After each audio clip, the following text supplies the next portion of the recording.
Hey everyone, and welcome to RUBIN'S Mind Lab, where we break down the latest research into what it really means. Ever wonder why so many young people today seem to be feeling down or stressed out? This new study dives deep into that question. Imagine this, the world is changing super fast. Technology is everywhere, we're dealing with big global problems like climate change and pandemics, and there is lots of political stuff happening. Researchers wanted to know if these new kinds of pressures, which they call emerging stressors, are really affecting the mental health of teenagers in Kenya.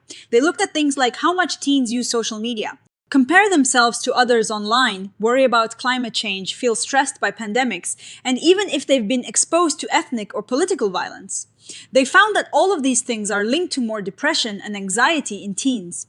And here is the kicker: the more of these stressors a teenager experiences, the worse their symptoms tend to be. So, the big picture is that mental health problems like depression and anxiety are on the rise globally, especially among young people. We see this trend in countries all over the world. While we have a lot of data from places like the US and Europe showing this increase, there is a big gap when it comes to understanding what is happening in low and middle income countries. This is a problem because these regions are often where these changes are happening the fastest and where mental health support is hardest to find. Kenya is one of these places. They already have a significant number of adolescents struggling with depression and anxiety. The researchers propose that the very environment teenagers are growing up in has changed. It is not just the old problems like family trouble or school pressure. There are new kinds of stress called emerging stressors. These are things that are new, happen on a large scale, and are often spread through technology and the internet.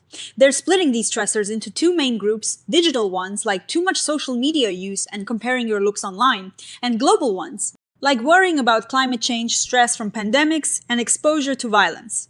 They're especially interested in Sub-Saharan Africa because that is where internet use is growing rapidly and they're vulnerable to climate issues and political conflict. One of the big areas they looked at is social media.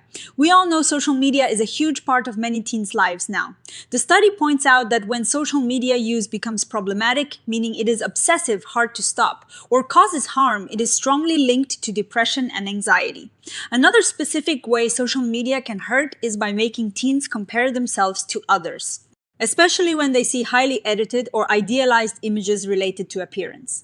This can lead to feeling bad about their own bodies and self-esteem. Then there are the global stressors. Climate change is a big one.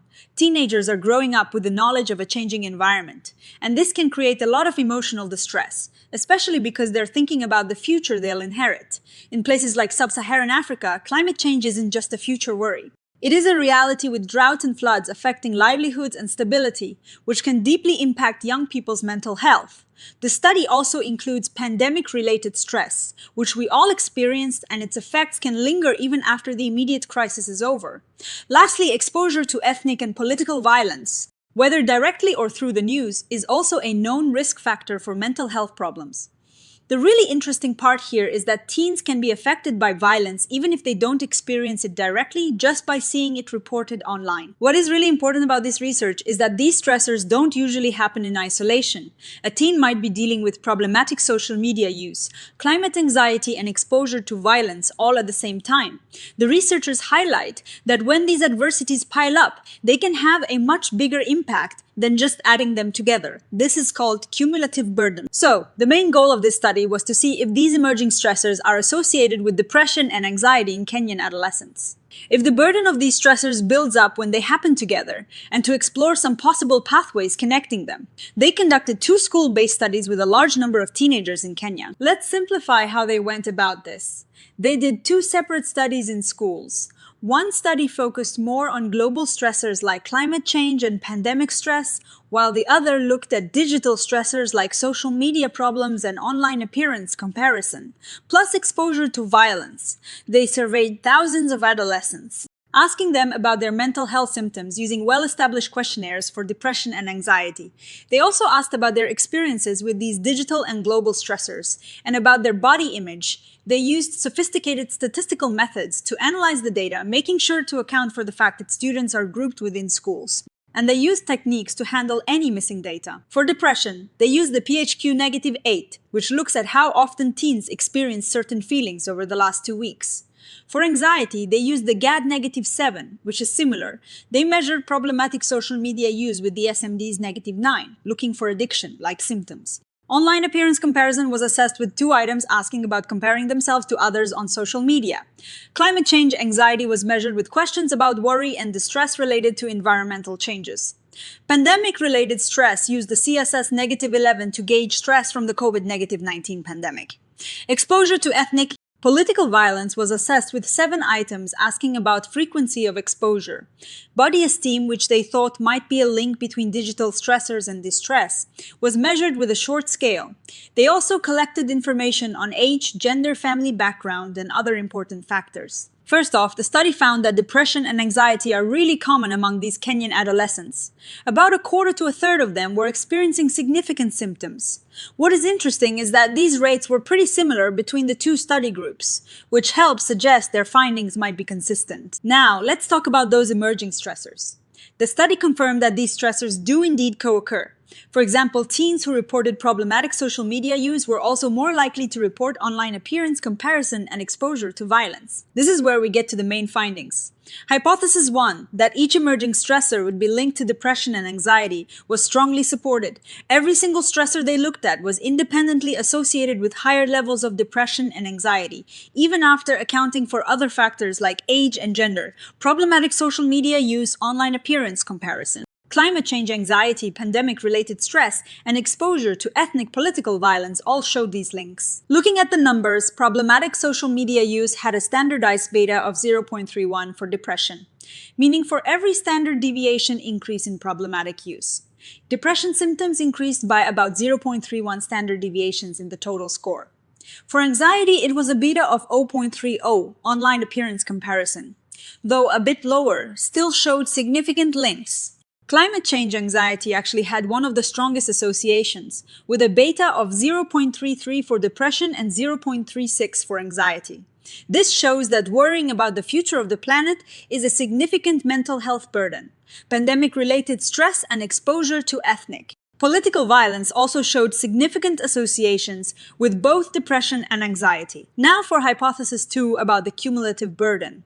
This is really powerful. The researchers found that as the number of co-occurring stressors increased, so did the distress. The odds of having clinically elevated symptoms of depression and anxiety roughly doubled with each additional stressor a teenager experienced. This is a dose-response effect, meaning more stressors equal more risk. Think of it like this. If a teen has 0 stresses from this list, their risk is at a baseline. If they have 1, their risk goes up. If they have 2, it goes up even more, and so on. This study provides strong evidence that the combined weight of these new pressures is a major driver of adolescent distress. They also explored if body esteem played a role, especially with digital stressors. They found that while poorer body esteem was linked to higher depression and anxiety, and digital stressors did contribute to poorer body esteem, this effect was quite small. The direct path from digital stressors to distress remained substantial. So, while body image is part of the picture, it is not the whole story for why social media can be harmful. Interestingly, their exploratory analysis didn't find that these stressors were stronger for girls specifically, or for those from lower socioeconomic backgrounds or different family structures, after they accounted for other factors and multiple testing. While girls did report higher levels of distress and exposure to many of these stressors, the association between a stressor and distress wasn't necessarily stronger for them. This might suggest that the problem is less about girls being more sensitive per a stressor and more about them actually experiencing a higher number of these stressors overall. So what does all of this mean? The study provides really important first evidence from Sub-Saharan Africa showing that these emerging stressors are significantly linked to depression and anxiety in adolescents. The fact that climate change anxiety was so strongly associated with distress is noteworthy, especially in a region where its impacts are already being felt. It is not just a future worry. It is a present reality. The finding that pandemic-related stress still lingered even a year after schools reopened highlights how much collective crises can disrupt mental well-being long-term, and the link between exposure to ethnic political violence and distress, even through media, underscores how connected our world is and how events far away can still impact us. Now, like all research, this study has its limits. It was cross-sectional, meaning they collected data at one point in time. This means they can't definitively say these stressors cause depression and anxiety. It is possible that teens who are already struggling might also notice or experience these stressors more. They also used 2 different studies for different stressors. So they couldn't directly compare the strength of each stressor across the board or look at all of them together for every participant at once. Some of the measures were adapted or shortened, and a few of them didn't have perfect reliability, which means their findings on those specific measures should be interpreted with a bit more caution, especially for things like the mediation analysis. But despite these limitations, the takeaway message is clear and powerful. Emerging stressors are a real and present concern for adolescent mental health, not just in high-income countries but globally, and especially in rapidly developing regions like Kenya. The fact that the burden accumulates that each additional stressor significantly increases the risk of distress is a crucial finding. This suggests that interventions need to consider the combined impact of these various pressures. This research really emphasizes that the world's big changes, from digital growth to climate crisis and political instability, are shaping the mental landscape for young people everywhere. It is a call to action to understand and address these cumulative burdens, perhaps by developing more comprehensive support systems that can tackle multiple stressors at once, especially in places where resources are limited, but the needs are great. It makes you wonder what other emerging stressors might be out there and how they'll continue to shape the mental well-being of future generations. Let us know in the comments what you think about these findings and what other stressors you believe are impacting young people today. If you found this breakdown helpful, please give this video a thumbs up, subscribe to RUBIN'S Mind Lab for more science explained simply, and hit that notification bell so you don't miss our next exploration into the fascinating world of psychology. Thanks for watching.